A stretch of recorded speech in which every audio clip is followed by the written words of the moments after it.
On July 16th, 2018, I knew very little about food allergies. So, Mr. Speaker, food allergies were not a topic that was brought up at town hall meetings. It was not something that I received emails or phone calls about. When I was in school, food allergies were never a thought. Peanut butter and jelly sandwiches were the staple lunchtime food. But, Mr. Speaker, on July 17th, 2018, my ignorance for our food allergy crisis would end. For on that day, my 4-year-old son, Benjamin Hunter Warner, picked up and touched a cashew. He didn't eat it. He simply picked it up and set it back down. And shortly after that, he began eating his lunch. He then started complaining about the food that he was eating being spicy. And shortly after that, he began crying uncontrollably. Shortly after that, his whole body began to turn red. He was covered in hives. My wife and I called 911. I waited there for 30 minutes for an ambulance. It was the longest 30 minutes of my life. His breathing began to labor, and I held my son in my arms and looked at him in his eyes. And I did not know whether he was going to live or die.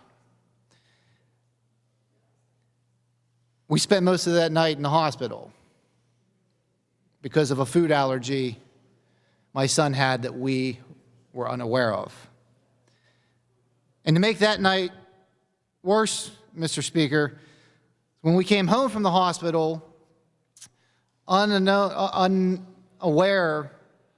of the severity of food allergies, our son had a biphasic reaction, which means after his initial anaphylactic reaction, he had another reaction almost as severe.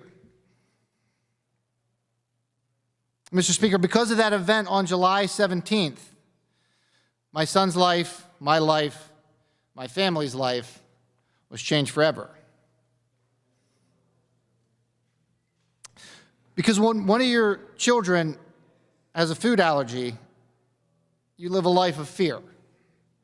Fear that someone would give your child a kiss after they just ate the food that they were allergic to. Fear that your child would open a door that someone just touched with the food that they were allergic to.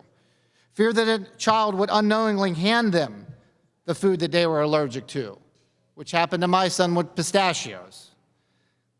You live in fear of birthday parties, amusement parks, restaurants, playgrounds, holidays, special events, play dates. Life outside of the allergy fortress that you created in your own home is fearful.